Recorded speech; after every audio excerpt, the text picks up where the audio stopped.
I'd like to welcome you to the League of Women Voters, City Council Candidate Forum. I'm Sydney Walter. I'm a co-president of the Laramie League, and the other co-president is Judy Knight, who is sitting, and she's going to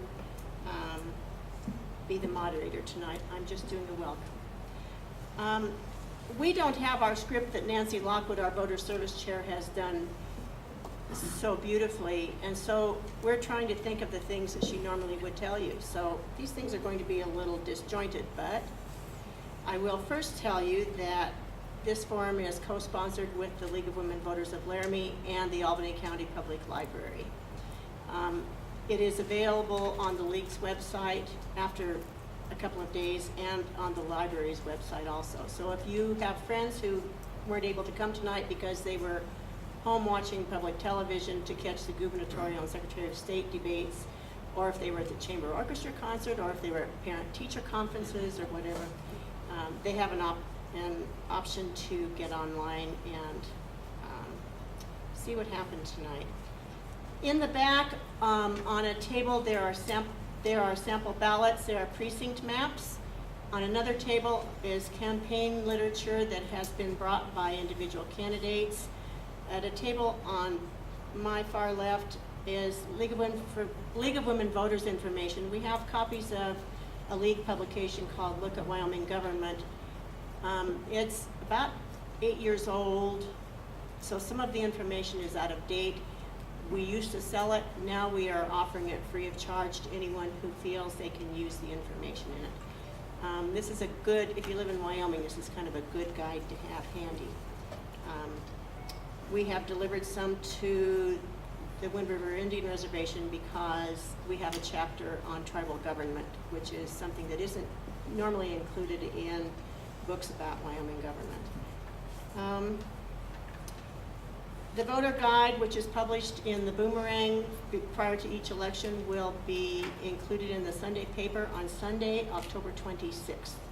So if you are not a regular subscriber to the Boomerang, shame on you. But you also have an option to buy the newspaper on that day and have your voter guide. A lot of people actually write on circle the candidates of choice and take it to the polls, and you're welcome to do that. For the forum tonight, we can't allow any taping, but as I said, it is available on the two sites. Let's see. The moderator may combine or edit questions as they come to her. A lot of people will ask the same sort of question but phrase it a little differently, and so she'll kind of sift through those and try to put them together to have questions that will provide enough information for people. And if you have questions, we have paper and pens for you. So just raise your hand and someone will bring you pen and paper if you need it, or if you have a question you've written, just hold it up and someone will come and take it from you. We ask that you do not direct any candidates to you don't direct any questions to any particular candidates, but because this is city council, you may direct questions to a particular ward. We will end at 8:30 with the last half hour available for you to mix and mingle, talk to other citizens here as well as with the candidates if you need more information from them. Does anyone have any questions? Did I cover it all?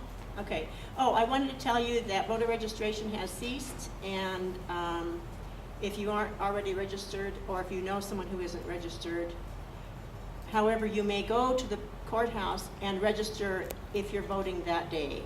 You may do that prior to election day. On election day, you have to go to the polls to register and vote, obviously. So we are fortunate in Wyoming that we can register at the polls. It takes a little time, but if you haven't gotten yourself to the county clerk's office before then, that's your option. I'm going to introduce Judy Knight, the league co-president, who will be the moderator tonight. Thank you.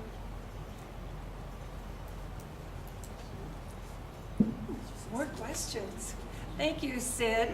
I would first like to have any candidates who are not running for city council, who are here in the audience, to stand up and introduce yourselves. So, Jim? I'm Jim Sherman-Slaughter. I'm a candidate for county attorney on the Republican ticket. And Dana? Good evening, ladies and gentlemen. My name is Dana Brewer. I'm a Republican candidate for your county assessor this year, and good luck to all the candidates. Any others? Okay, I think, and let's see, Sydney, did you point out the voter guide, the advanced copy did that's not. sitting on the table there? And Katie will now hold it up. The Boomerang will be publishing this, as she said, on October 26th. But here is an advance copy of it that they do allow us to have here at the forums. There is a copy at the Epson Center, the Public Library, and a few other places, trying to reach the absentee voters. Okay, tonight we are very happy to have all of the candidates who are running for any of the 3 wards in the city of Laramie.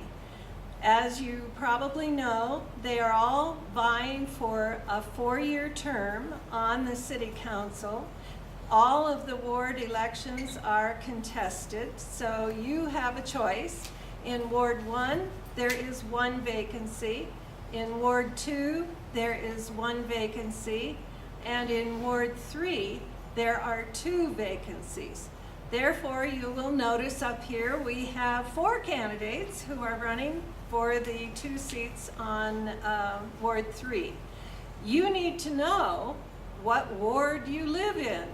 And right at the back of the room, posted on the wall, is the city ward map. Thank you very much. And so if you have any doubts about whether you're in District 1, 2, or 3, then it's a good thing to go there and consult that map. We also have, of course, the sample ballots at the back of the room also. The pink sheets, I believe they're all pink, that are, oh, well, look at that. They just miraculously appeared. So I'm going to begin tonight with the candidate right here on my left, who is Brian Legendre,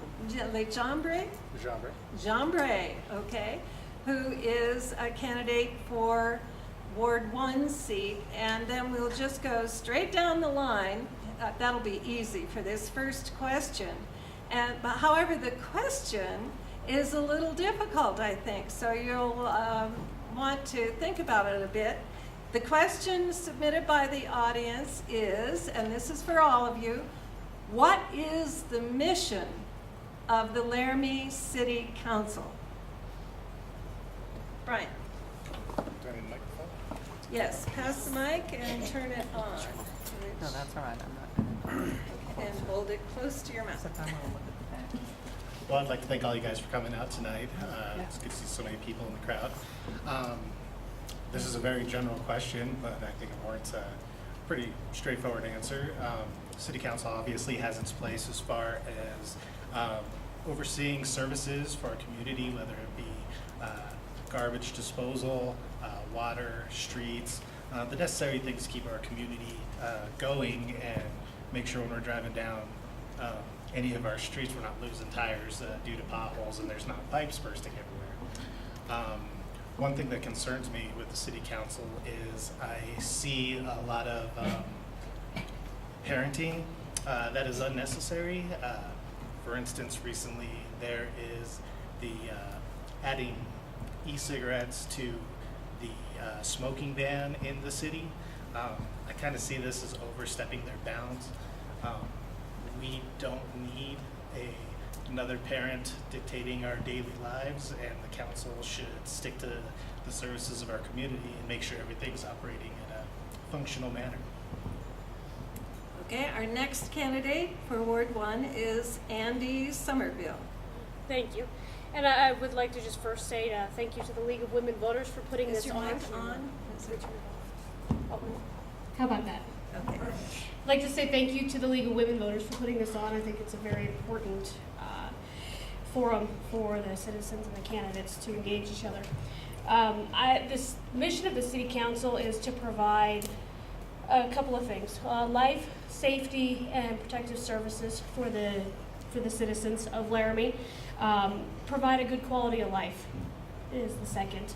That includes things such as maintaining our streets, promoting good economic development, just being good stewards of what we have here with the tax base we have to do it, basically. Okay, Oscar Lilly, Ward 2. I believe our mission is to make sure that the waste rolls out and the clean water pumps in and the streets stay paved. As far as telling business owners how to run their business, I think they do a lot better job than 9 people on the city council. And that's not any one person, that's 3 people running their own business their own way. Otherwise, I think the city council's #1 job is public safety. And so if it's not a public safety concern, I think people should live their lives how they deem fit. And they're gonna do a better job of that than me telling them how to. Thank you. Dave Kalikas, Ward 2. Thank you. I'm Dave Kalikas in Ward 2. As far as the mission of what the council has in representing our citizens, I believe it's our responsibility to oversee our city government. I also believe it's our responsibility to give direction to our staff, and if you will, the big picture, and try to set priorities within our community. As far as items being important to me, I think we all live in this community for one reason, among others, but probably the most important is our quality of life. And I think quality of life means different things to different people, but I think it's our responsibility as counselors to try to create a better or at least equal quality of life of what we have today. One other thing, I think the most important thing we do on city council is we represent the citizens within our community. We are the conduit between the citizens and our city government, and it's very important that we listen to those citizens and we try to vote in such a way that is compatible with the majority of our citizens. Thank you. Next, and Haggerty, Ward 3. And your mic is always on. It's always hot. The mission of the Laramie City Council. The Laramie City Council is an employer, a service provider, and a lawmaker. The mission of the City Council is to be a role model for businesses, for other communities, in my opinion, and specifically the Laramie City Council should model what is in the public interest. Specifically, I think that Laramie City Council should adopt an anti-discrimination ordinance that prohibits the city, certainly, and businesses as well, from discriminating based on sexual orientation and gender identity. And the city should adopt policies prohibiting that kind of discrimination and requiring fairness in its own employment as well as in its public services, its facilities, and in the contracts that it enters. And Klaus Hansen, Ward Thank 3. you. The principal task group, that's awfully loud, of the city council is to listen to the citizens and to the staff, and I mentioned both, to pass then ordinances and resolutions to govern this, that govern the city, and to do this in a manner that is fair and equitable and is a positive aspect for for the majority of the citizens. We can't always pass it in a way that it pleases every citizen, and then of course you have a minority that will say that was the wrong ordinance. If you think about parking, if you think about matters of that nature. By the way, something was mentioned before. The city is not right now in the process of passing any smoking or vapor cigarette ban at all. We are thinking about the regulation as far as public places is concerned for these items. And Carl McCracken, Ward 3. Okay, I'm Carl McCracken, Ward 3. The mission of the Laramie City Council, as far as I see it, is it's 9 persons. All 9 persons, of course, are equal.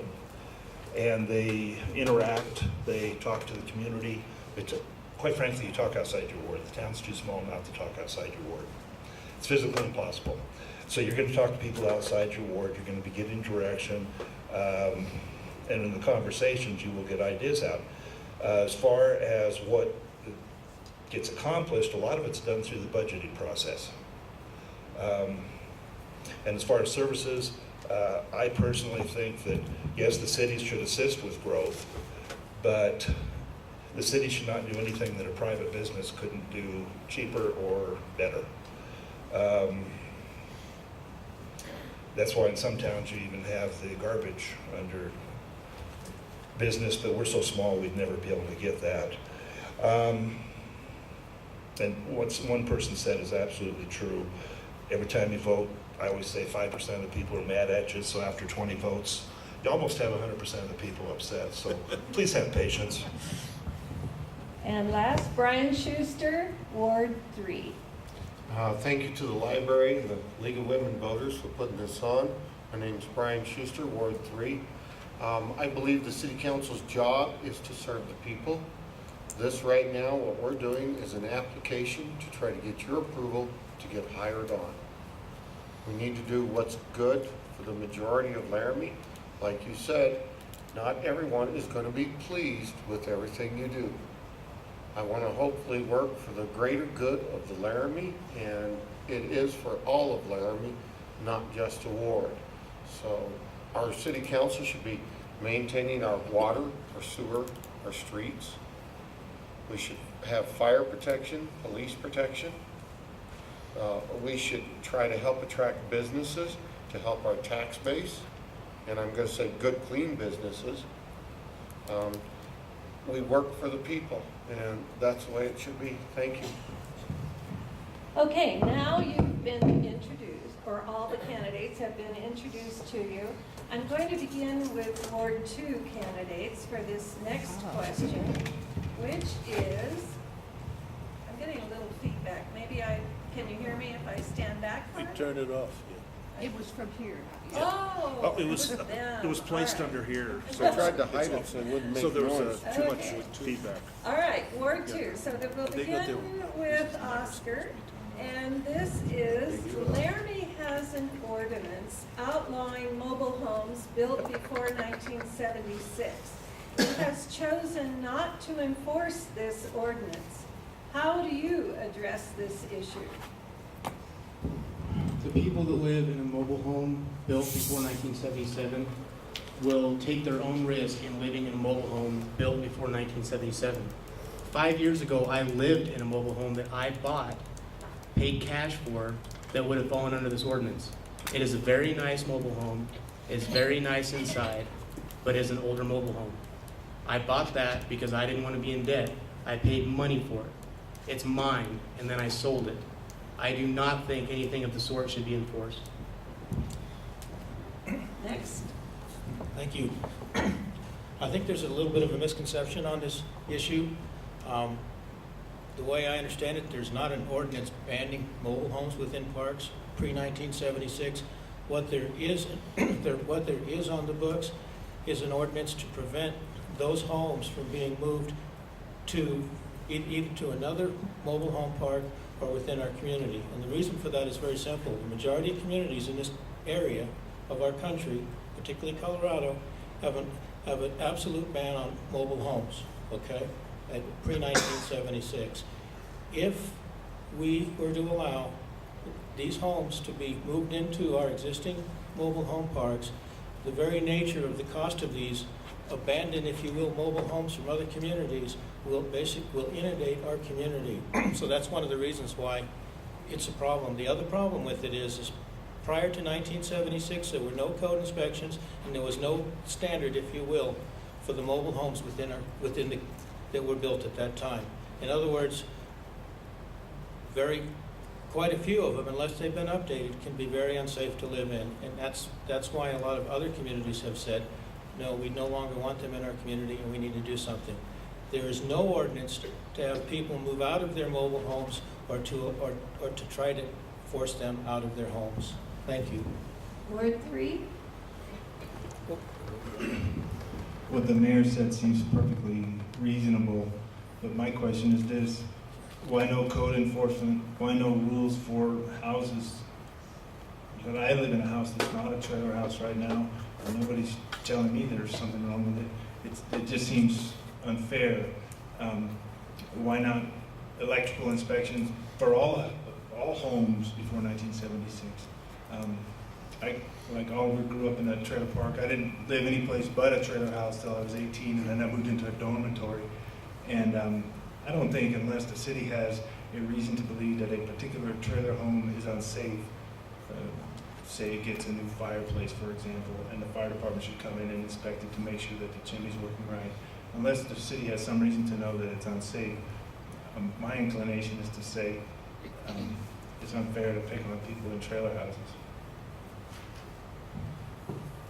Thank you. And what was said before is, I think I don't have to add too much to it. The main concern is fire safety with older mobile homes because of electrical codes and the like that make these homes not as safe as the modern ones. The other issue is that the ones that are within the city, as long as you own it and live in it, that they will be yours and you can continue to live in there. If I remember right, there is the intention that if they do change ownership, that may be a different issue. Then they are not permissible anymore. So, but as long as you have a mobile home and you're staying in it, it is yours no matter how old it is. So that's, I think, if I have it right, I think I have it correct as far as the change of ownership is concerned. Okay, you got one of my pet peeves. The first time this came up was my wife was on city council. She was on there for 12 years, and they passed it, but they gave a 10-year no enforcement on it. So after the 10 years came up, it was during my first 2 years on city council. And on that one, they were going to make people not be able to sell their mobile homes. A lot of people in this town, that's all they own. And that's the only thing that they've got. And we have so many fewer mobile home parks right now, it's unbelievable. The one that used to be next to the senior center is gone, where the Holiday Inn is gone. They are gradually disappearing on their own. Now, do I want people to bring more trailers in? No. I really don't want more pre-1976 trailers coming in, but if this is the only thing a person owns, which in a lot of cases, this is all they own, I really can't take their property from them. And I know that the lawyer might argue with me whether it's a taking or not, but if you're not allowed to sell something that you had a legal right to sell to, I'm not sure. It'd be interesting to see if anybody would challenge it. Lee Mobile Home Park, Gangbong Lee owned that, and his daughter now has it, and she's a Northern California attorney, and I don't know how she would take to it. It'd be interesting to find out. The other thing I have a question on is on the inspection process, because they want to have them inspected, and I don't think the buildings in the 1800s were inspected, so why is it unsafe? They were waving a stop sign at him, so I'm sorry. I had a lot more to say. Go ahead. All right, thank you very much. I agree with ownership. If you own something, it is yours. Whether it's a house, a mobile home, a garage. I have seen garages in this town that scare me. If it's yours and you're proud of it, fine. I believe you should have it. I think you have the right to sell it. But I'll have to agree with Carl on this one. Do I want to see people moving a mobile home pre-1976 before the HUD Inspection Act came forth on mobile homes? No, I don't want to see any more show up. But the ones that are here, I think there should be a bylaw to this thing that if you sell it, it should be inspected. If it's granted safe, then great. It gets to stay and we can use it. Anytime you do a remodel in this town, it is supposed to be inspected. Make sure it's safe. There are houses that need inspected to make sure they're safe. So as far as it being special that it's a mobile home pre-1977 or pre-1976, no. I think that it's all things. If we're gonna have people living there, it needs to be safe. Do you want to pass the microphone up to Brian? We'll go to Ward 1. All right, well, out of everything I've heard, I really like Brian's idea about mobile homes being sold, that it needs to be inspected. That seems like a fair solution. Other than that, I think this should ultimately be left up to the trailer park owners. If they are willing to allow trailers to go into these parks, well, then that is their prerogative. And if neighbors are concerned about the safety of that, maybe they should consider a different park to be in. But this is one of those situations where if somebody has this property, chances are it's not something that they could just turn around and upgrade if need be. And it should be left to their own device what they do with said property. Thank you. I think I'd be hard pressed to add a whole lot to what everybody's already said. I'm not in favor of taking away anybody's property. If they own it, they own it, and I completely support that. I do believe that some of these mobile homes can be at a special fire safety risk because of the lack of inspections and things along those lines. So I would have to agree, I don't really want to see any more moving into Laramie. And I would also have to agree that I think Brian Schuster's idea has a lot of merit, and I hope the council can consider that when it comes back up, providing inspection services when they're sold instead of just putting a complete moratorium on them. Thank you. And I think I've been remiss for not pointing out Joe Carroll Rock, who's sitting here with the signs that the candidates can see, which say start, 30 seconds left, and stop.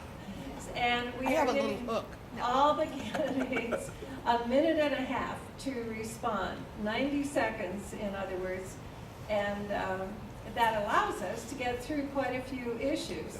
So I'm going to begin with Ward 3 now with Vern Haggerty, if you'll pass the microphone to him. The question is one that deals with recycling. This audience member would like to know whether you support the concept of glass recycling, which we currently do not have in our community, and if so, what can be done? I support a comprehensive recycling program, and that includes resuming the recycling of glass. It also includes recycling for people who live in apartment complexes, and I think the city can actually do a service to people who live out in the county by providing locations where they can bring their materials in to be recycled in the city as well. I think glass recycling could be, is perfectly feasible. It just requires some money. To me, the easy solution to finding resources for glass recycling is to impose a fee for the use of disposable bags, tax the bags to pay for the glass recycling. You can call it a tax, you can call it a bag fee, whatever you want to call it. To me, that is logical. It makes the polluter pay, discourages the use of the unnecessary use of disposable bags, and helps us solve a resource problem. Thank you. The glass recycling in Laramie is a nice utopian idea because of the price. The one thing that we found out is that to produce glass from scratch is virtually the same price, not much price difference than recycled glass, because the main part is the use of energy. So there's the one thing. Of course, we cannot contaminate our recycling with glass because it makes the recycling, the other recycling, worthless. It cannot be delivered anywhere for recycling purposes, so glass has to be kept separately. It would be nice, and I have this fight every day at home because we love to recycle glass, and I tell my wife, well, the only thing we can do is we take it down to Denver and deliver it to our relatives' bins in Denver, and they recycle it. So that's one of the problems. It is a price calculation.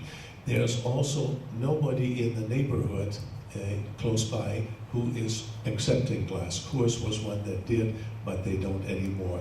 One solution is to grind it and use it as a layover on the landfill, which we have to do every day anyway. I can do this one a lot shorter. She looked at her watch. Sorry. On this one, I know when we were going through this, there were two of us there that went to Jackson and looked at their recycling program, and they did everything. But it cost them a small fortune. And it is true, you cannot mix the glass in with single source glass. And if you can find somebody that wants it, that will take it, great. If you can't, I do think the best option was just mentioned, because you can grind it, and you're supposed to put 4 inches of material over the whatever you put in the dump every day, and so you can put 4 inches of glass or mix it with the dirt, and that keeps the rats and the mice and all that out to some extent too, is what they claim. I've never experimented with it, but I know if I sat down there with my mouth trying to open something up, I wouldn't want to catch a piece of glass. But if they could collect it and then grind it, that would be half the problem. Thank you. Yes, glass is a very expensive thing. The ARC was doing it. The ARC was doing several recycling, and they found out that it was actually costing ARC more to recycle it than they could to get it back. Coors in Colorado was accepting clear glass. That was the only thing that they would accept. They did not want the colored glass, because if you mix enough colors together, you get gray. And when you sell something in a gray glass container, it's not very attractive. So we have a problem with glass, what we're going to do with it. If we do, we are going to have to raise a fee somewhere to haul it clear to Denver. The biggest problem is everybody wants clear glass and no others. So you still, if you recycle glass and it's green and brown and red and things like that, you're going to have a terrible time trying to find a recycler to take it. And the first statement was made that is absolutely correct. If they recycle glass, they melt it back down into molten, they treat it, then they build it into something new. If we take all these things, it is cheaper to take sand, heat it, start from scratch, and make new glass. That's our biggest problem. It is cheaper to make a new glass than it is to recycle a glass.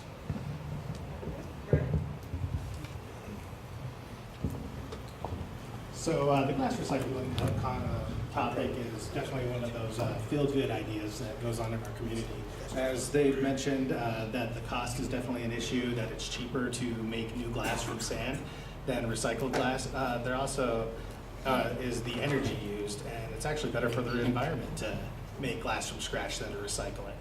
I was at a meeting at one of the city council meetings when this first came up, and the head of waste management in town was there giving his report and his ideas on the subject. And a lot of these ideas came up as using it as taking it, grinding it, and putting it over the landfill every day. Well, that's many additional costs for the machine to grind it, picking it up. And a lot of the councilors were, well, you know, we could recycle it and collect it and take it down, and you know, we'll just charge a nominal fee and add it to the bill. Well, I already have 2 garbage cans sitting outside my house. I definitely don't want a third one sitting out there just for glass, let alone an extra fee added onto my bill. So, I mean, I'm not against recycling at all. I think it has its place. Glass recycling, I think it's not something that is a prudent system, and it's definitely something that shouldn't be forced on the city of Laramie. Thank you. So, glass recycling is difficult in our geographical area. We're not close enough to any of the major cities to really be of a help there. Laramie in itself is isolated in Wyoming for a certain time of the year, as we're all very much aware of.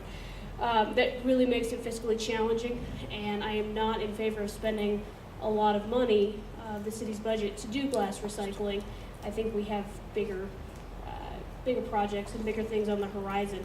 However, I think that a glass recycling program is something that's definitely been expressed as an interest by a lot of the residents in the city, and I think the way we're going to accomplish that is to be the same way we do a lot of things in this geographically challenging area. You foster cooperative programs with the entities that are around you. Albany County, UW, the nonprofits that are interested in it. We've seen some glass recycling pickups. over this summer to try to fill in the gaps. And I think that's how we're going to accomplish it without raising everybody's bills again.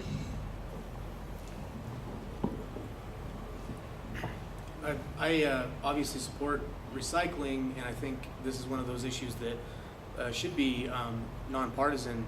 But the point of recycling is to conserve energy and to conserve resources.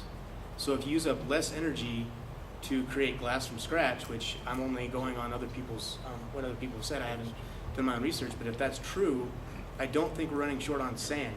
So if that's the case, then we should not be adding more fees to the people of Laramie for something that's just a feel-good measure. Now, this is an example of how the market can actually regulate itself. Because if for some reason it became cheaper to recycle glass than to make it from scratch, then there would be an incentive for us to recycle glass. But if it costs 15 cents to buy glass as is, but it costs the taxpayer 30 cents to recycle a 15-cent glass, that's ridiculous, and we shouldn't do it. Thank you. And when it comes to glass recycling, I think we have a tremendous challenge here, as been said, because of where we live and the distance we are to the markets. And in essence, the market for glass, which is a very limited market, it's a very low-cost market, which is in the Denver area. Our shipping costs make it pretty much non-profitable or prohibitive for us to do something like that. Now, we can create within our community a glass reuse, if you will, and use that product within our community. As been mentioned, we can use it in a landfill as topsoil, or we can grind it out. We could also probably figure out a way to grind it up fine enough to mix it up with different gravels and make a road-based combination for it. We can do these type of things. On a limited basis, we could put out a few dumpsters within our communities, these large dumpsters, and we could collect them once a week, once a month, whatever, and we could use them in the landfill and figure out a way to do it. As far as the cost of paying for it, if the city and the county and the university and perhaps one of the other entities within our community were all willing to commit to this and put some dollars into it, we could certainly figure out and we could certainly make this happen. But it would have to be on a very low-key situation, and it would have to be on a reuse, not a recycle program. Thank you. And I'm going to begin with Dave Polikas again for the next question. But while he's collecting his thoughts, and I won't tell him what to think, I noticed that none of the candidates suggested a Laramie City ordinance outlawing glass. It's a possibility, right? You could do it. Wouldn't be too popular, right? No, the audience is sort of shaking their heads, but you know, it's a possibility. Okay, so the next hard question is directed specifically to Ward 2 candidates. So that's why you're the first here, but the rest of you are welcome to chime in if you have something to add to this. The problem that somebody in the audience notes is that water pressure is low in Ward 2. And they'd like to, and they notice that there's new development, more houses going in Ward 2. Are you aware of the problem, and what are you going to do about it? Okay, I'm not certain throughout all of Ward 2 there's a water pressure issue. I do believe some areas of Ward 2 do have a water pressure issue. I would say the area that I live in is one of the challenges we have within our city. The challenge is it has nothing to do with the new construction and the placement of new pipes and new construction. It has more to do with the age of the pipes that are in these systems, and the fact that if we pump up the pressure on these pipes, it's kind of like a balloon or an old tire that you put too much pressure on, it's going to pop and create problems. And I think that's one of it's back to that infrastructure issue within our community and replacing infrastructure. And the more infrastructure we can replace, the better system our water lines can be in. And I know for a fact that my community up in the Corthell Hill area has had, and to date still has, some water pressure issues. It's not a volume issue. It has to do with the amount of pressure that they allow to go within these pipes. Thank you. And you're right, the questioner did ask Corthell Hill specifically. I did not know of any such issue, and I guess one issue is it seems somewhat anecdotal, and it'd be I would wonder how you'd be able to know that across Ward 2 there's water pressure issues that would be different than other wards. And on this issue, other than saying that if there was a complaint, we would talk to the department that would be looking into that, and we'd see if it's a city issue or a homeowner issue, and that'd be the end of it. But otherwise, I refer to Mayor Palikas, since I know that he knows much more about this than I do. What about the rest of you? Is there anyone else who, okay, I see some hands up in Ward 3. I've heard similar concerns about water sewer infrastructure in Ward 3, not specifically about water pressure, but just more generally a sort of wait and see approach to infrastructure maintenance. And I've heard complaints about the streets being torn up for long periods of time for temporary fixes when what's really needed is a long-term fix. And so I just wanted to express the view that I'm definitely in favor of a wise use of resources, so we're not doing a temporary fix instead of planning for long-term maintenance. There is a plan for a water line on the south side of town that to be built, and that should alleviate especially some of the water pressure issues in Corthell Hill. Corthell Hill, under the old ward system, was also part of my ward, and when I walked it, I noticed something very strange. You walk uphill. When you go into that area, water doesn't like to flow uphill, and so the mayor already pointed out you cannot increase the pressure that much that the system fails, but at the end of Corthell Hill you're quite a bit higher and the water pressure would be lower. I think I'm physically correct on that. Probably 15 years ago, they, on the south side of town, they did put additional water lines in. They went all the way around to the water tanks. They put in additional water tanks. It was a big, big job.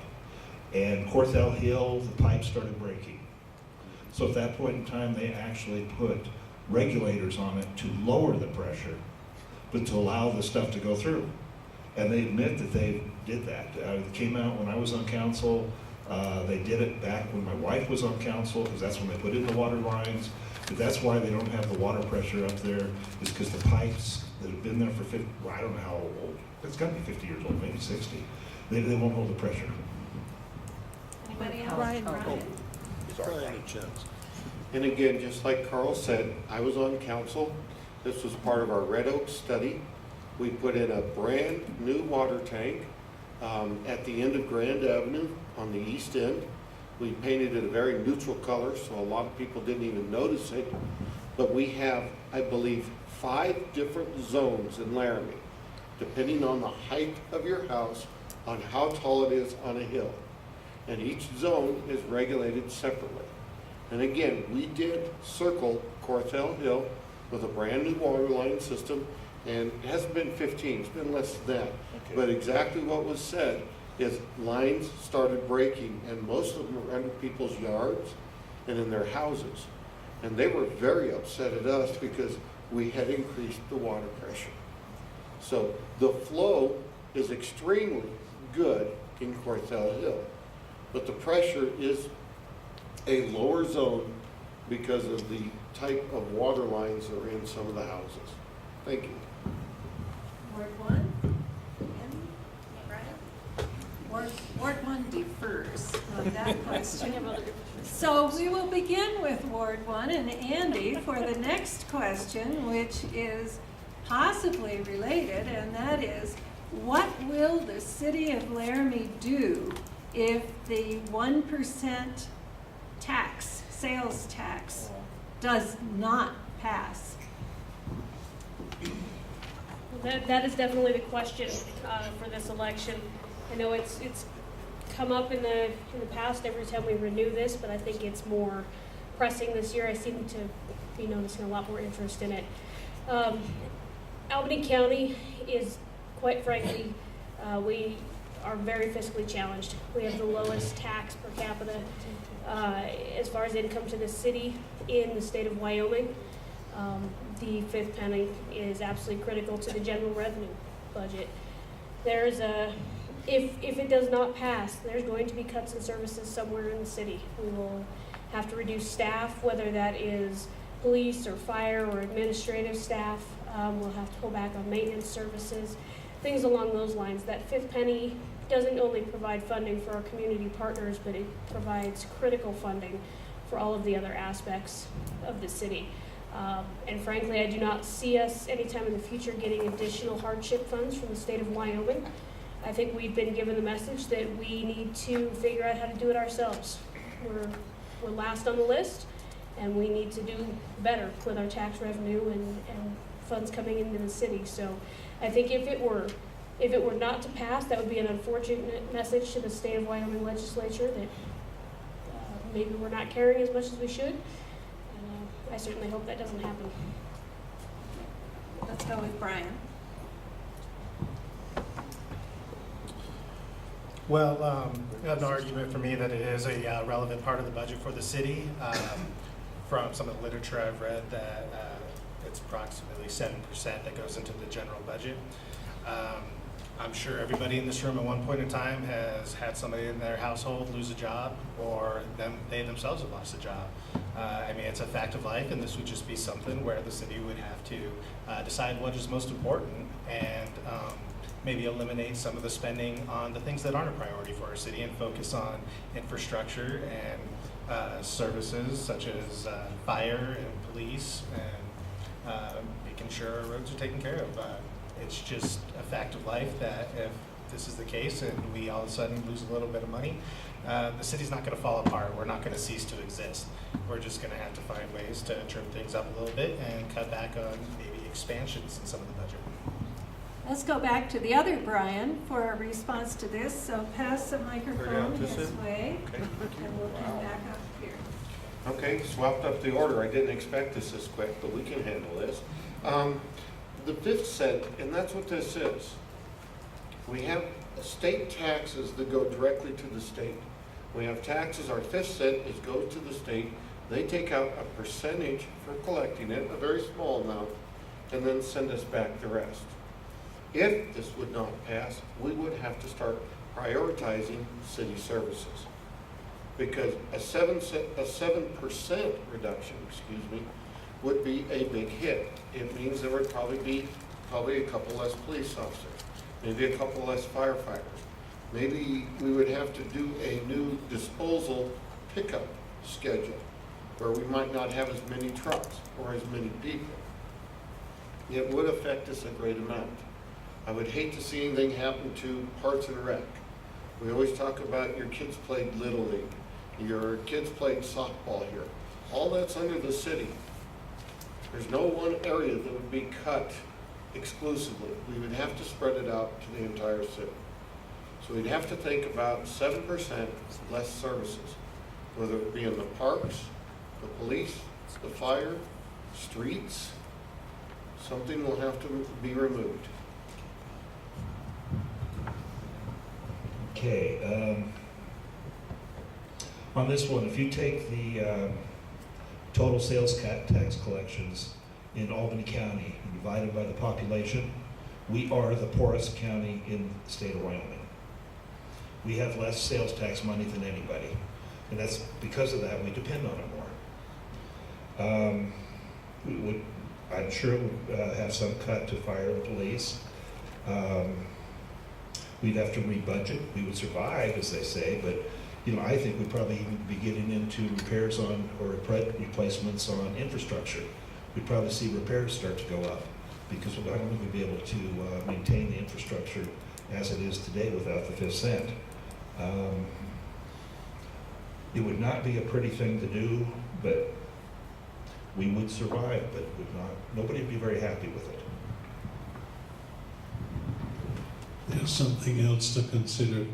Of our city budget, about half of it comes through direct funding from the state in the form of grants. So That's to be said. So we as taxpayers, with the sales tax, cover about the other half. The state, the granting agencies in the state have pointed out that if you don't tax yourself, we don't want to give you any grants. So please, and that's absolutely true for the counties. There are, I think, 2 left that don't tax themselves to the max, and they are usually on the back end of the funding cycle when it comes to the state funding.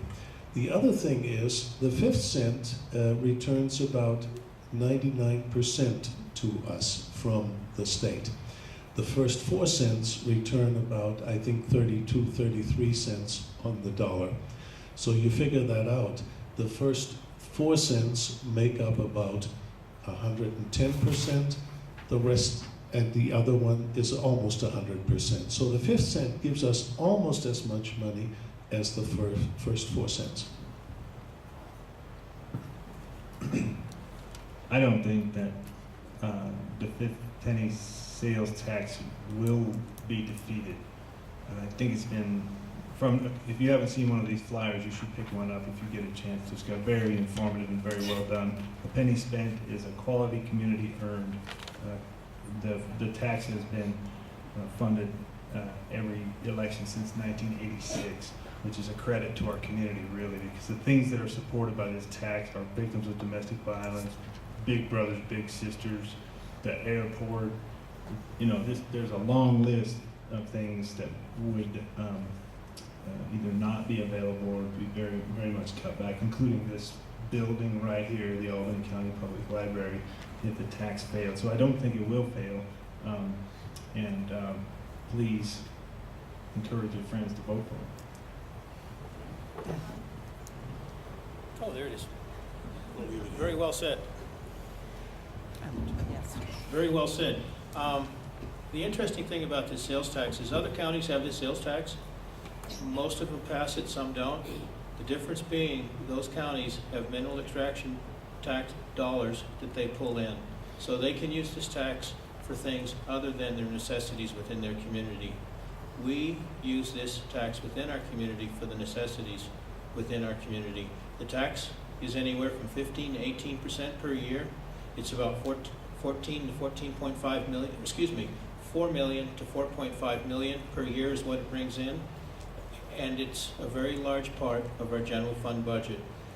Something I'd like to point out is within our general fund budget, we have 2 items that take up most of our general fund budget, and that's police and fire. It's worth about 40% of our general fund. If you put a no-touch on police and fire, and you're dealing with the 15 to 18% tax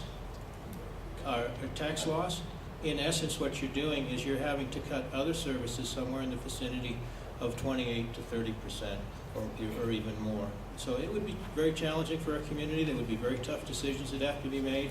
Our outside agency fundings, we give about $350,000 per year to those various agencies. That would have to be one of the considerations, and there would be other ones too. And it would be a very difficult place to be on a council that would have to deal with that. I can promise you that. Thank you. First of all, I'd like to say that I completely support the 5th cent tax, and that's because the people that use a service should be the ones that primarily pay for a service. Taxpayers in Milwaukee, through some sort of federal grant, that we use in some capacity in Laramie, those people in Milwaukee do not get those services, but there are funds from outside the state that we use. So of course, if we use the services in Laramie, we should be contributing towards those services directly and not expecting somebody else to do that. So I support the 5th cent tax. I also don't believe that it'll fail. I'm sure it'll pass. I haven't really been too concerned about it. But I will say this, that as a former government employee that has been downsized, that has lost his job due to downsizing, I supported my own downsizing. And the reason for that is because the government supports the people. And if the people voluntarily decide to take funding away, or for whatever reason there's less funding, the people that work in government have to take the hit. They have to do more with less. And they have to take it on themselves as public servants to make that happen. And whether that's driving a 10-year-old truck as a municipal vehicle rather than a 4-year-old truck, that's what you have to do. But our job is the safety and the infrastructure, and everything else, there are ways for us to take care of that if we lose that funding. Like people volunteering to help run a youth league. They get a background check and then they volunteer to run the youth league. That's how people take care of themselves when the money isn't there for the government to do it for them. With that said, I hope that we have this funding and that the programs that we need in Laramie continue to run smoothly. Okay, let's see. Andy, you started that, didn't you? So, but I do want to make note of the fact that our videographer, Susan Simpson, has pointed out that the League of Women Voters pro-con statements, which I think are on the back table there about this issue, and which were carefully researched, say that the portion of the Laramie City budget would be 15 to 20% loss if this were to fail. Another audience member asks, why did the City Council decide that this should be put to a vote of the public when it would be possible for you to simply decree that you will support it? Anyone want, this is for anybody. Oscar, go ahead. The more power that you can push down to the lowest levels, the better and healthier your society is. So Use why don't the microphone? Yeah. why don't we have the UN Secretary General decide what level of sales tax we should pay? We don't, because it's none of his business. If the people can decide as much as they can, they should, because it's their community. Now, we are not a pure democracy, we're a democratic republic. So 30,000 people can't run a municipality, clearly. So you have to defer that to your public officials that you vote for. That's fine. You can't have 30,000 people vote every month on the level of water pressure that we should give to Corthill Hill, okay? But you can have the people of Laramie, on their own, decide how much they will be taxed, because it's their money. Anybody else? No. Steve Kalikas? Let me just say this, I don't believe an option for that 5 cent sales tax is to just not have it on the ballot and institute it, okay? It needs to go on the ballot. Now, we do have an option within our community to take that 5 cent sales tax and make it a permanent tax. And that has to go on the ballot, and frankly, I think it's a choice that we could have at any election, and I think the clear thinking is, let's take it 4 years at a time and reevaluate it every 4 years. But I don't believe it has to go on the ballot and has to be approved by the citizens, and I believe that's state statute. Thank you. Anybody else want to weigh in? I'll weigh Bert, in and then briefly if I Brian. may. Again, if you go back to the literature in support of the tax campaign, it points out that this tax is something that the people of Laramie have supported since 1986. That's before the turn of the century, right? I love saying that. In a way, it's a good thing that putting this on the ballot periodically in the elections it builds solidarity. We have this conversation in every election cycle. It's a good thing because people are reminded of, their vote matters, that what they can be voting for something that they know is really good, and everybody agrees are essential good social services. So it's not a bad thing that that's on the ballot, as long as it doesn't lose. If I remember right, there is a choice of putting it on the ballot to make it a permanent tax. That is a possibility. But the statement that we heard from the public was, we want the right to decide this. And we don't want this to be decided by the government that it's now a permanent tax. So the question that was raised, would it fail if it were to be made a permanent tax? And so this way the citizens have the right every 4 years to weigh in on this particular question. Let's have Brian here, because I saw not this Brian spelled differently, B-R-I-A-N, and then it'll be you. Okay. Well, first, I'd like to say I am in support of it. I plan on voting for it. That's all well and good. Crunching some numbers over here, yeah, it is about 13%. It's $4 million of a $28 million general fund. Even if I were to be on the council, I absolutely would not trust council to make the decision to impose this tax. Even though it's a small percentage of taxes that people pay, at least give them that option if they want to continue to pay it or not, and leave it in the hands of the citizens to decide that.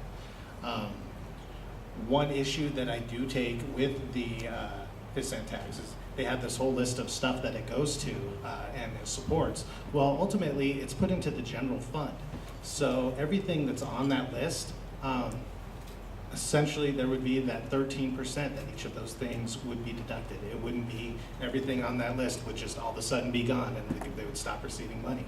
So with it going to the general fund, you know, it's going to everything that is paid for by the general fund.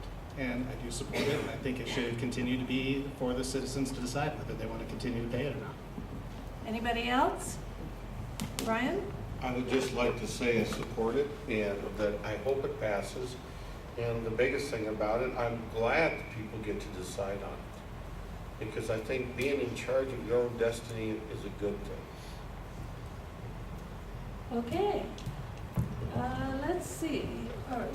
That's Andy? okay. Yes, go ahead. I just want to say that I agree with pretty much everything everybody has said up here. And I think it's very important to give the citizens the ability to check up on that kind of stuff every couple of years and make their input into what direction they want to take the city. Okay, are we done? That's good. Okay, Carl? Just 1 second. I'm not sure when this changed, because at one time it was a mandatory every 4 years. It probably changed when they changed it so that the city can do bonding automatically on the neighborhood or something like that, so the people can go out and get signatures and force it on a ballot. Klaus is shaking his head yes. So, yeah. So the thing is if the people have a right to decide, and we don't need to have anybody get upset. It's a good project. It's a good portion of the budget. Okay, I think that takes care of everyone on that question. So moving on to something else, and I guess we'll begin in the middle of Ward 3 with this question, and Klaus. So, and then we'll just come this way and we'll let Carl have the last. Nope, we'll come this way. Good. Okay, so the question, I'm adding two questions together here from audience members who noticed that the Clark Street Viaduct is in bad shape, and another person who notes that the YDOT plans are to tear it down once the Harney Street overpass is constructed. So the question is, what's your view on the advisability of keeping the Clark Street Viaduct, and what is your position on this issue? I'd love to keep it, but the state has told us they will not maintain it, they will not fix it, and it needs to be fixed. And I think the bill was, I forget, $2 million or something like that. And they said, if you want to keep it, you take care of it. We are taking care of the other viaduct across on the south side, on the north side of town. So that's the one that the state will buy into or will pay for. So if you want to keep it, we need to pay for it. It is, of course, an inconvenience because it will be further out, and we hope the footbridge at least will be maintained in some fashion. But at council, there hasn't been much appetite for that kind of expenditure with our budget. I go that way? Yeah, Vern? I'd love to see that bridge retained as a pedestrian and bicycle walkway, but I'm thinking probably is not cost effective. Plus I want to back up and say something about this. I ran for city council in 1998, also before the turn of the century, and this was exactly the same discussion that was being had back then, and I think it started before that. And one of my main concerns with this project is the massive delay is lost money. I mean, our community will get millions of dollars, I think, in state construction money to do this project, and it's, you know, we're on our second century, right? Let's get this thing done. I'm concerned, and also it's a delay in improvements to access to our downtown businesses. I'm concerned with the implementation of the Harney Street viaduct. I want to see I want to see it implemented in conjunction with the recreation master plan. I want to see how a bicyclist is going to get from West Laramie to downtown Laramie safely and effectively, so they can buy groceries and ride their bike home again with their kids. These are some of my concerns with it, but specifically that Clark Street viaduct. I think it'd be a great pedestrian and bicycle walkway, but I just don't think we can afford it. The other way, on this way. Oh, this way? No, we go this way. No, you said that way. The microphone, yes. This way. And you can keep got it it. like this. Okay. Dave Felikas, please. What's your choice? You know, I agree with everything that's been said, and it would be wonderful to keep that bridge, but I think the key to it is it's in bad shape now. It's being maintained at a minimum standard, if you will. It's being maintained at a safe standard, but that's it. And the liability, or not the liability, but the cost we have as a community to maintain, not maintain, but to keep that bridge healthy and safe, it's been estimated to be an awful lot of money. And by the way, the Harney Street Viaduct is scheduled to start construction in 2 years, 2016. The preliminary plans and so forth, including the enhancements such as bike paths and other cosmetic enhancements, are starting to be discussed now along with the plans. Okay, thank you. Yeah, I've spent some time in developing nations, and if you just took a picture or a video as you're driving over it and didn't see any background vehicles, you would think that you're in a developing nation. I say 3 Our Fathers every time I go over the Clark Street Bridge when I see crumbling concrete and exposed rebar. I actually think the Harney Viaduct is going to be a godsend for our community, and I think it's going to be better for downtown, because there is just a cluster always at 3rd and Snowy Range or Clark, whatever. I mean, there's no happy driver at the intersection of 3rd and Snowy Range, ever. Even if I'm having a good day, I'm not having a good day anymore just because I'm at that intersection. It will actually help the businesses in that area to not have that congestion of traffic right there. It will help our community and help downtown. And Harney and 3rd is so much better off having a viaduct there. It's a wider street, it's more open. I think it'll actually bring in business in that area that's not all that attractive, because there will be more traffic on 2nd and 3rd Streets there as well. I think that's going to help everybody. And it should have happened years ago, and there's so much fight back about doing something else that we haven't gotten it to get done. So please, let's just get it built, and people will pretend that they weren't the ones complaining about it 10 years from now. Okay? So I think the discussions that I've had at the open houses for the Harney Street Viaduct, and people, especially from the west side and West Laramie, have really centered upon wanting to see a continued bike or pedestrian path that's a little farther south from Harney, so that they can continue to access downtown fairly. I don't know, the Clark Street Bridge has got to come down. There's no way we could possibly repair it. We'd have to start from scratch on whatever we do. So I'm not sure if it would be better to make some improvements to the pedestrian bridge that's already there, or maybe build something new at Clark Street. I'm open to either idea. I'm excited for the Harney Street Viaduct to get going, because it will have some access to it for the bikes and pedestrians, and that Clark Street is not a through street for our city. It dead ends into the university. You can't take it from one side to the other. Harney on the other side virtually is, and it will connect all the way from 130, 230. You can take Snowy Range, or you'll be able to take Harney Street and come all the way into town, have access to downtown, the university, the whole 9 yards, and it will provide another through corridor besides Grand Avenue and Reynolds and Furnace Street, which is something I think we're desperately going to need in the next 5 or 10 years. Well, I can't express my fear and disgust as well as Oscar did. He pretty much elaborated on everything that is the Clark Street Bridge. Good riddance to bad rubbish. I hope they tear it out and take it with them.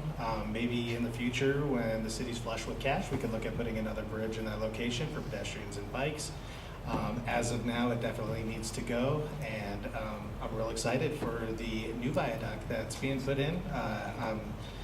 From what I hear and what I've seen, they've chosen a path that displaces and disrupts as few people as possible, and this has been a long time coming, and I can't wait the 2 years for it to get going and get built. The other Brian. The other Brian, okay. This is just like someone else said. This has been planned, delayed. Another study, while I was on council, they delayed it and did a $54,000 study of our taxpayer dollars from Laramie. It was voted on, I voted against it. It's still going in the exact place of where it was planned on the first time. So the only thing we did was delay and throw money at it. Now all the prices have increased. Hopefully it's going to go. We talked about the bicycle and pedestrian. On the current bridge, we have 4 foot. The pedestrian and bicyclist share. The design of the new bridge has 6 foot on one side and 10 foot on the other side, meaning pedestrians mainly on the 6 foot side and bicyclists on the 10 foot side. It will be 4 lanes crossing over the top so that we can move twice the amount of cars. Just like several people say, if you go there approximately at 5 o'clock, you do not have happy people. On turning onto it off of 3rd Street, we will have a 5th lane, a turn lane, which we don't currently have at its current location. So once it gets over the bridge, they said it will then become a 5 lane, having a turn lane in the middle so that 2 lanes each direction can flow 100%. My biggest fear is I'm scared we'll do something and say we found a horned frog and we're going to delay it again. And lastly. You better look at your watch. Yes. Because I'm going to go over. Okay, this started in 1984 when they widened Harney. And then about 1990s, they sat there and connected Harney up between 15th and 30th. It was nice and wide. Flip McConaughey was city manager during all that, and it was designed that that's where the bridge was going. And we've been fighting about it ever since. I was on council when the final location was approved. There were 500 signatures of people from the west side that wanted the bridge there. They got every single business to sign on that side, because I sat there and said, I want Vasquez sign, I just went through the list. And they got every last one of them to sign, including Bernie's, which shocked me half to death because I didn't really, Butts Bar signed, everybody signed. And I'm not even living on that side of town, but I know a lot of people there. So that all happened, we got a site, and when the paperwork came in from the state engineer actually gave a letter to the city that said that the bridge has been deemed to be non-salvageable and that it was not even an option for the city to take it anymore. So right now, it's not even an option for the city to take it. It's going to be torn down. Now, if they want to build something else there, I guess the right-of-ways may be there, I don't know. But I really do hope that one of the big things is the railroad bridge, which I guess that's one of 2 in the U.S. that still exists. That has to maintain. I've seen people walking their bicycles over it because it does have a ramp on it. And I think that's going to help the downtown quite a bit. But I'll bet you we're going to be spending tens of millions of dollars more with all the delays. Okay. Told you I'd go over. Well, thank you for your responses to that question. I notice that nobody wants to go out on a limb, probably nobody in the audience either, and say whether they actually think the Clark Street Viaduct is going to last until the So, but I won't ask you for predictions on that. None of us know the answer to that. I'm going to move on to another question, and this time, who haven't I started with? Carl, I guess I haven't started with you. I can't think that. You can't think, oh, you'll like this question. And then let's go the other way and have Brian, and then we'll come back here and end with Klaus, okay? How's that for mixing it up? Great, I love it. Okay. The question is, some citizens, even in our small town, are concerned about sprawl and the loss of open space. Is there any place in the permitting process for new development where this is considered explicitly? Carl. Explicitly, no. But the thing is sometimes it happens when you make it too difficult to grow. Cheyenne's a perfect example, because over there what they did is they made it tough on the contractors, and they made it tough to the point where nobody built in town anymore. So right now 3 sides of Cheyenne are surrounded by about 5 to 7 miles of houses. And with the way that the state statute works, that you can't bring property in unless it's contiguous. It has to be physically connected. There's a lot of people in Cheyenne that love to connect up their property, but they can't. And I don't want to really do that very badly. You know, we need to have growth, but if we make it too tough on the businesses, if we make it too tough on the contractors, because the contractors are really the ones that control it, because they're the ones that do the developments. You know, when developers have to start hiring attorneys and paying, I talked to one a while back who he paid over $100,000 in attorney's fees in order to get one project done, and it was a housing project. And then if you talk to the one that did the one north of Indian Hills, I don't want to out him too bad, but it's just getting to the point where people are going to start building in the county on 5 to 7 acre lots, and that scares me, because that will be the sprawl you're talking about, I think. Okay, Brian? I understood the question just a little different too, but exactly what he said. The city of Cheyenne now has bounded themselves on 3 sides with people that own the 35 acre lots. So the property line of the city only says down to at least 5, some 2. But they have bounded it so that it has made it difficult to try to bring those houses into the city. We are doing that a little bit to Laramie. We still have some directions where we can go, where we have adequate property, we have good city services now, we have done a lot of rehab on our sewer and water so that we can do this. I have enjoyed that we do have growth, but our growth has always been around 3%. It's something we can handle. We can look at where the next school is going to be, where the next senior high is going to be, and we can plan for it. You see some communities that are growing by 20%, they can't keep up with the services. So what we have, I really, really enjoy. I don't think that we've hurt ourselves yet. The other thing I heard is people like open space. You have 2 choices. If somebody's going to bring in a subdivision, they have to put a park in it, or they have to contribute to the park system so that we can go out and buy, I'm going to say, open space, put in bike paths, put in jogging paths, put in things like that. So on my understanding on the sprawl they wanted was to look at it and say, can we still have some open areas? Okay,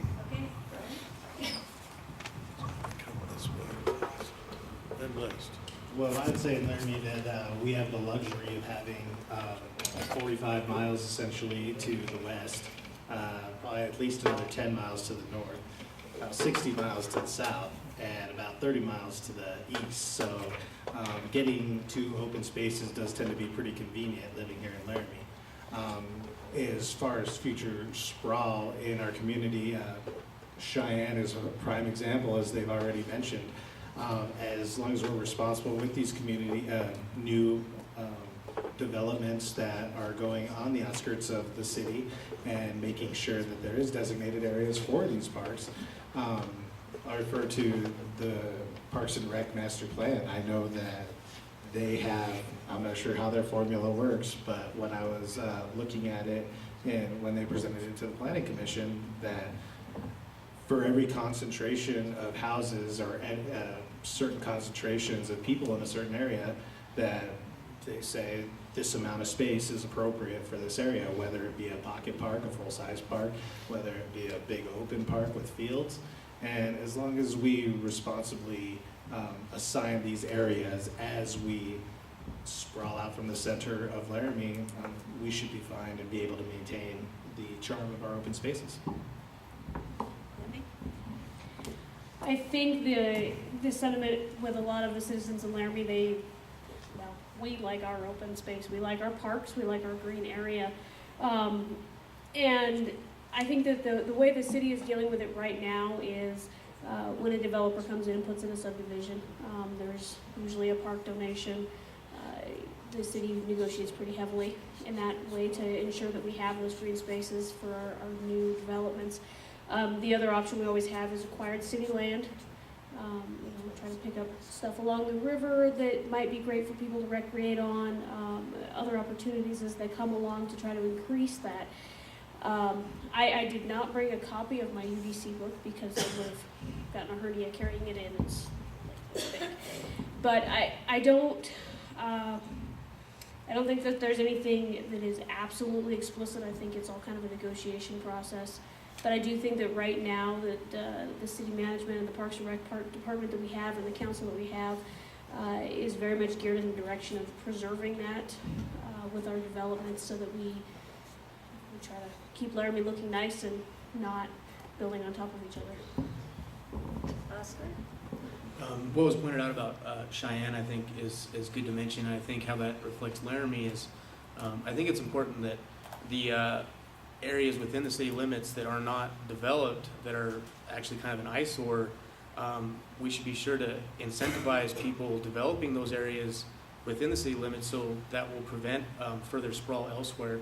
I guess the part I'm thinking of right now is between Spring Creek and the creek and the interstate. A lot of the area in there could be, you could see all kinds of different things there. I don't know as far as the UBC, but I think that our policies can contain sprawl based on how we treat development within the city limits. So, Thank you. Boy, this is a complicated issue, and it's a very complex and very large issue because I think a lot of citizens view open space as land that's not developed, and a lot of times it's land's owned by private individuals that have every intent at some point in time to develop it. So the only way you can really get open space within the community is what we've been trying to do, and that is create more trails, more parks, put within our development plans a requirement that every new development contributes something toward open space and so forth and so on. But I want to talk a little bit about sprawl for a minute. 10 years ago, when I was on Planning Commission, Mark Sawyer, who was the planner then, said something to me, and it still sticks with me today, and it was a study, something like that. And he said, if we just infilled our community, in other words, don't annex any other land, but just infill what we have today, we would be able to, at the current rates, be able to have 20 years of growth at the current rate.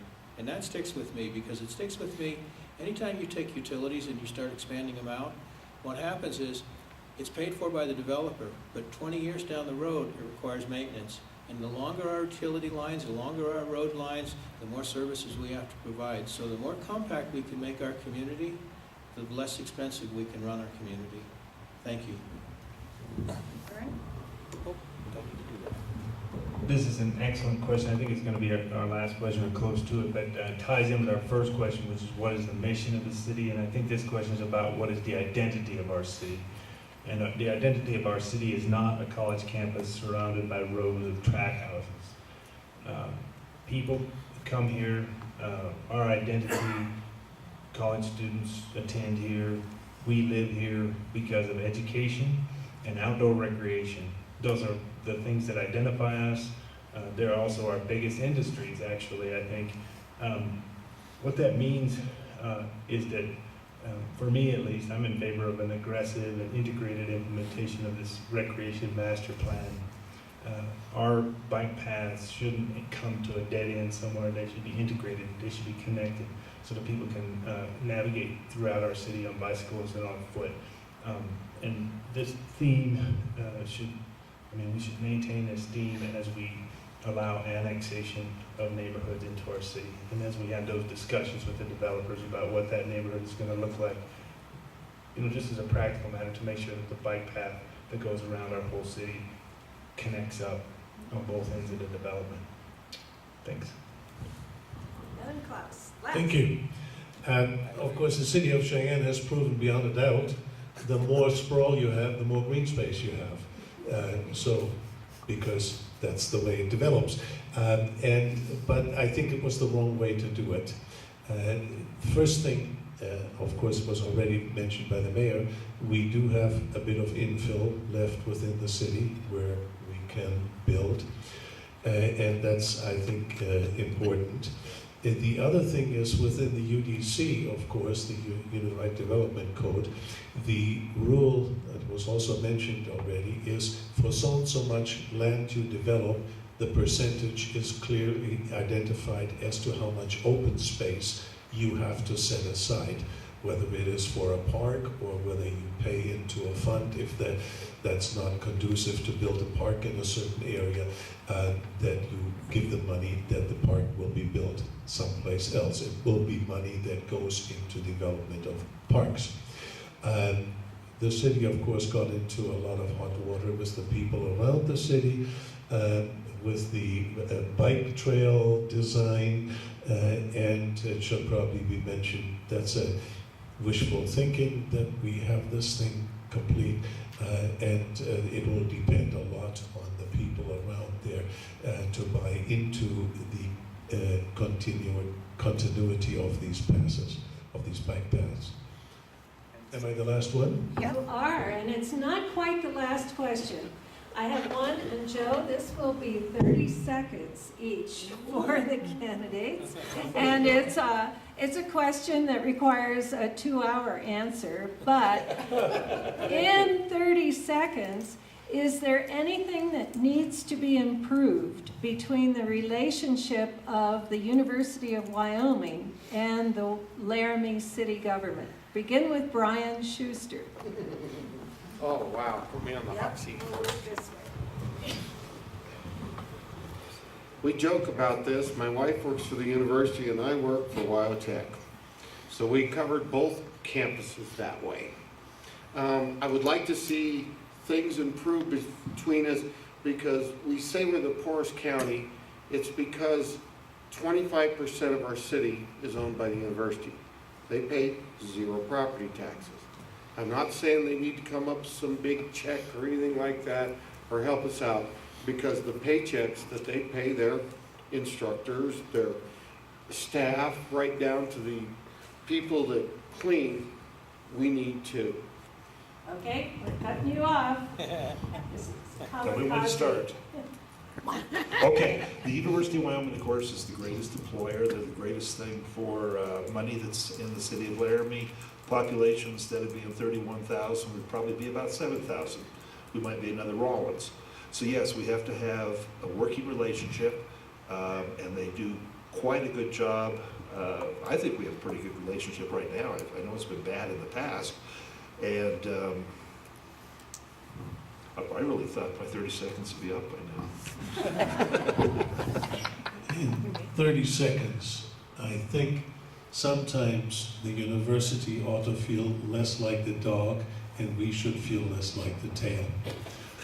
So, that's it.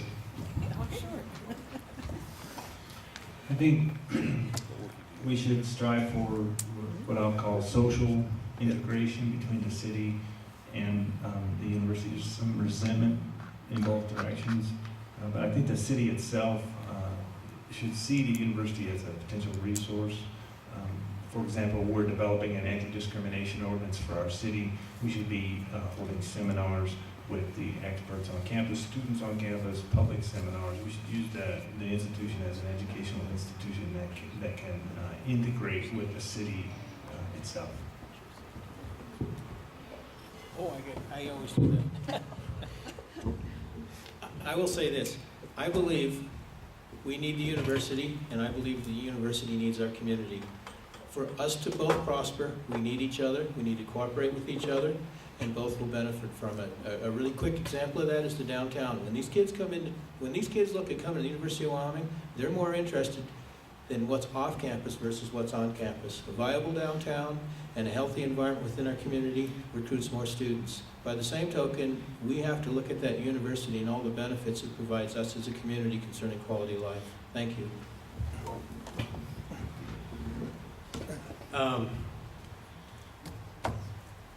The way the university treats the city of Laramie, the people of Laramie, the people of Wyoming, they take them for granted. I have never felt as if the University of Wyoming was really worried about upsetting some 22-year-old kid from Laramie, Wyoming. I am so tired of driving around their development where they push their parking problems onto the city and on the people who live here. I'm so tired of the 1 mile radius of school zone for adults. I'm tired of all that. I hope they start treating the people of Laramie better, and that's not the city government, that's the people of Laramie. And yes, we need them, they need us, but they're not leaving Laramie. So let's play fair. Andy?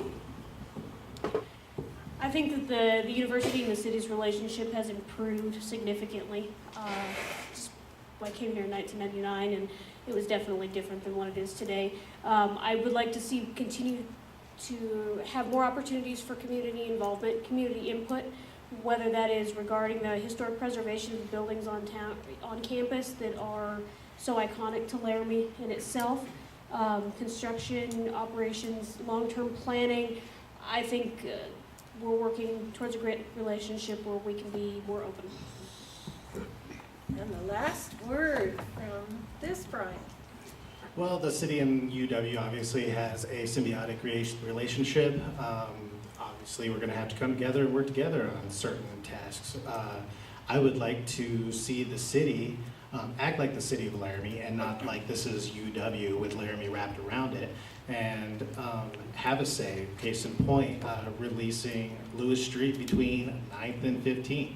We were browbeaten to releasing that and not getting any sort of compensation for it to turn it over to the university, and that is not okay.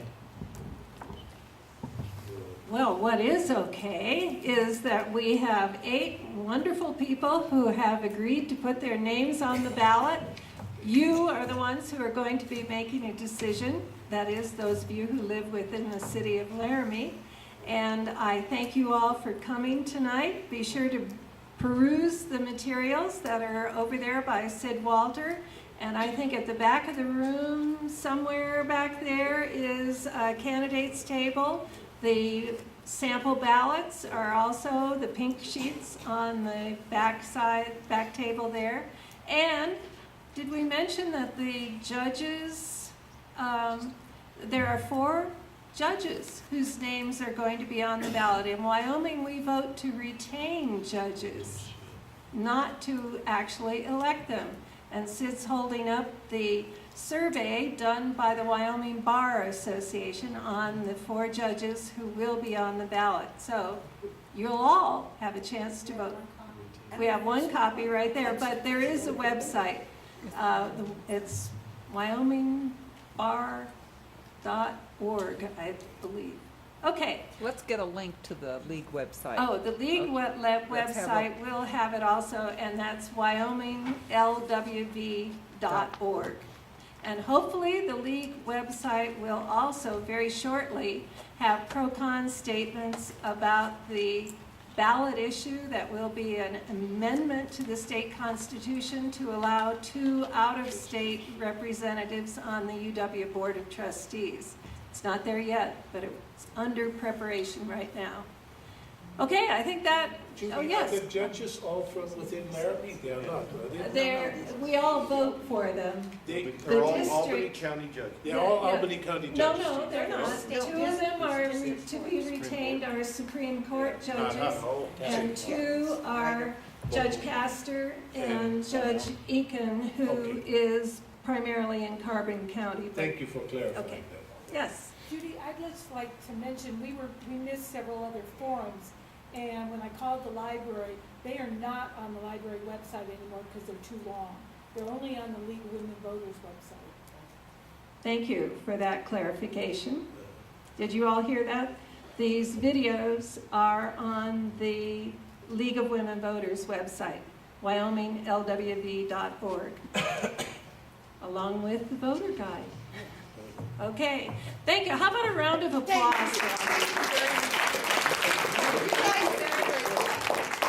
Now, don't put chairs away right away. We have husbands here who will help with doing that. Instead, mix and mingle, buttonhole the ones who had questions.